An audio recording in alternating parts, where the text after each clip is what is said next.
Here, some ideas on the one tweak I would have UVA basketball interim coach Ron Sanchez work on if he were to get the UVA job full time. One lesson would be succession planning. Sanchez and Tony Bennett recruited the roster for this year's squad with what both said before the season was a 2-year development plan in mind. The key reason for that being they had to because they lost two guys in the NBA and had to start over almost from scratch in terms of proven guys. Now, coming from where this 2024-2025 cycle started, you know, grain of salt, but you'd like what you're seeing based on what we've been seeing of late in terms of next year's roster. Transfers, Day Day Ames and Elijah Saunders look like good fits. Saunders could be a better fit, but the Day Day Ames certainly of late has really come on. Seems like the light has gone off for him. Freshman recruits Jacob Cofie and Ishan Sharma have shown us flashes. I like Sharma better. I like his flashes better. Kofi gets more minutes. Redshirt freshman Anthony Robinson has been a revelation of late. Blake Buchanan can be Jekyll or Hyde, but he's largely improved over his uneven freshman season. Andrew Rohde has become a really good college point guard. And I think I may be understating that. Isaac McNeely has been putting up big numbers over his last 7 games, right around 17 points a game. Actually, over his last 8 games, right around 17 points a game. Give this roster, this is my argument, give this roster another year together playing Tony Bennett basketball. They'd be a year older, a year wiser, another year in the Mike Curtis physical development program. And I can see them doing some damage next year in the ACC. Now, they may not get the chance to do that. They had a really awful November, December, and January. Tony Bennett did not do Ron Sanchez any favors by giving him 3 games in the month of November against teams that are now in the top 10 in the AP poll. Um, Last night, Virginia lost to Duke, another top 10 loss. There was that disaster of a trip out west with double-digit losses to two teams in Stanford and Cal. You shouldn't have even lost too much less by double digits. Um, from there, lately playing better. 5 wins in the last 8, 4 in the last 6. The that one of the losses in there, a 1 point loss to Virginia Tech that probably should have been a win. You look back at the SMU game. SMU the game in Charlottesville made three threes in the last 25 seconds, one with less than a second to go to win by two. There's a couple games in there that Virginia, you get the wins, and Virginia is in the discussion at least for an NCAA tournament at large bid. Not happening, so it is what it is. Um, Virginia's playing its best basketball right now, and this is the time of year you want to be playing your best basketball. Might be too late, is what it is. Ron Sanchez addressed this after the win at Virginia Tech. I hate the Saturday Monday double because it's hard to do everything you got to do, and then you have 2 games in 3 days. But after the win at Virginia Tech, he said, I could want these guys to be where they are now back in November, but you need time to do that. Those 2 months, doesn't matter what I do, 3 months, whatever it was. I can't speed that process up. You cannot speed up Mother Nature. Some things require time and experience. And you can say it's an excuse, but it's the truth. Tony Bennett basketball is a mix of the mover blocker offense, a read and react system that relies on timing and touch. The pack line defense is everything you do in the pack line defense is 180 degrees from what you learned growing up. You do everything the opposite. It takes time, it takes reps to get good in that system, but once you do, it's a very good system. There are lots of banners hanging in JPJ to prove that. 6 ACC regular season championships in the Tony Bennett era in an 11-year period. The most recent, just 2 short years ago, I get emails from people arguing with me that one guy went into this we had an extended back and forth over the concept of what he called abject failure in the last 5 years. Abject failure is not an ACC regular season championship. Virginia didn't win a lot of those until the last few years, 2019 national championship notwithstanding, too. Um, the It doesn't come easy, and that's actually an argument. The fact that the Tony Bennett basketball does not come easy is an argument used by Bennett critics, who are now Sanchez critics, given realities of the NIL transfer portal era.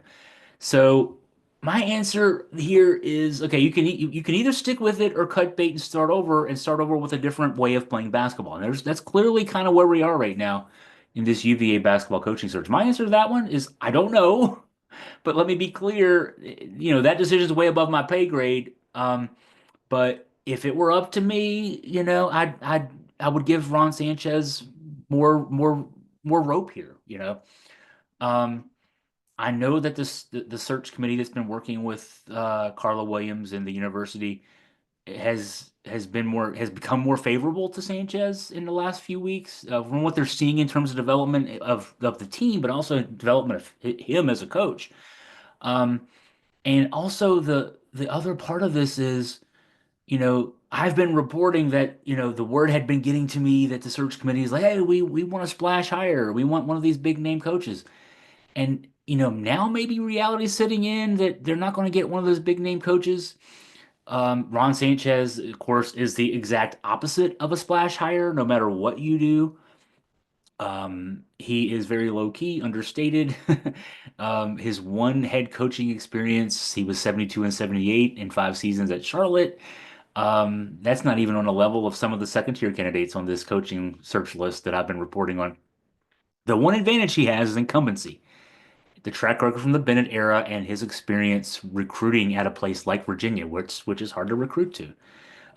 From the academic side, the basketball program is great. You got all those banners hanging up there. You have a gym of a gym in JPJ. But yeah, it can be hard sometimes to get the kids you want to get into school.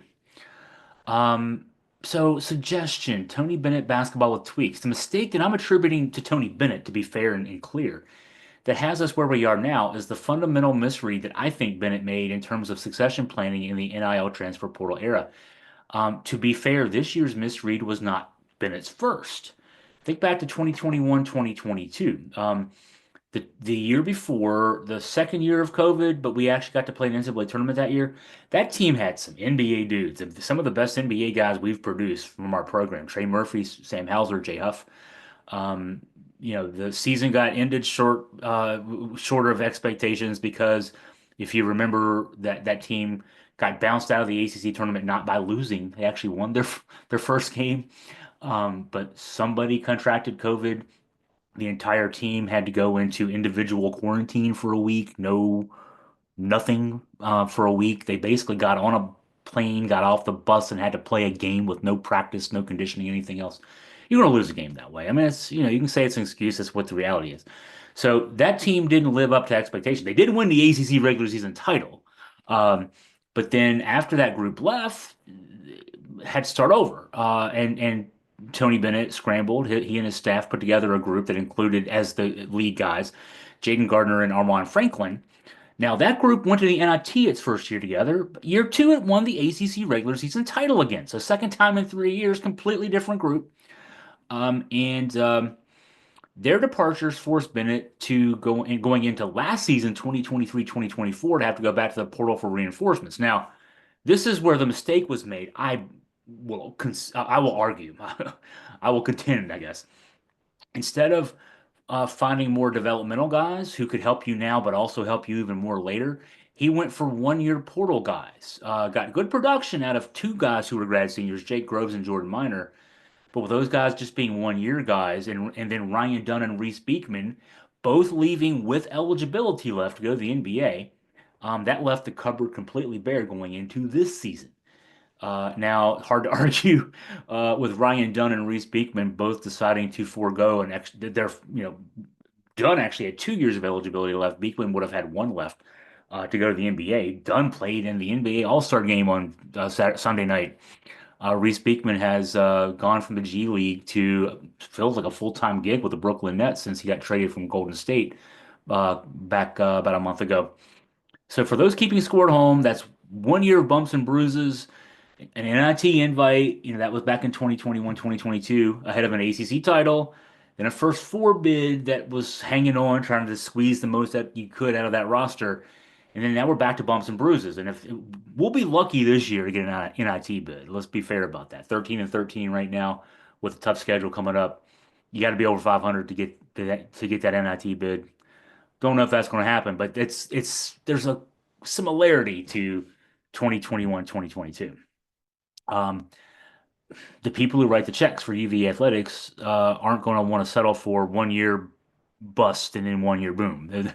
We want more consistency, right? So, um, where we are now, because I've made all this case, if you just make that tweak and succession plan better, things will be better. Yeah, where we are now, Ron Sanchez still has to earn his job, and his players have to earn their ability to play together again. New coach, I would assume in this NIL transfer portal era, would probably bring his own roster in too, or largely bring his own roster in. So they're playing for their coach, they're playing for each other, the guys are, and it's fair to assume that they were all pretty well aware of that.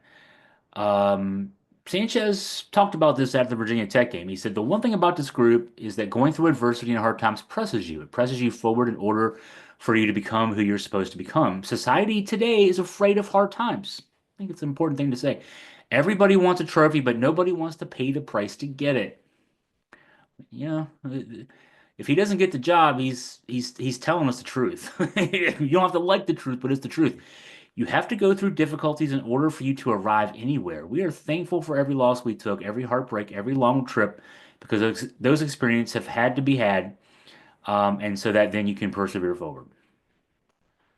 You know, if you hear him say that, read the quote on the story that I wrote about this, and you see that he says this, and you don't think that this is a guy that should be representing the University of Virginia, I don't know what else I can tell you.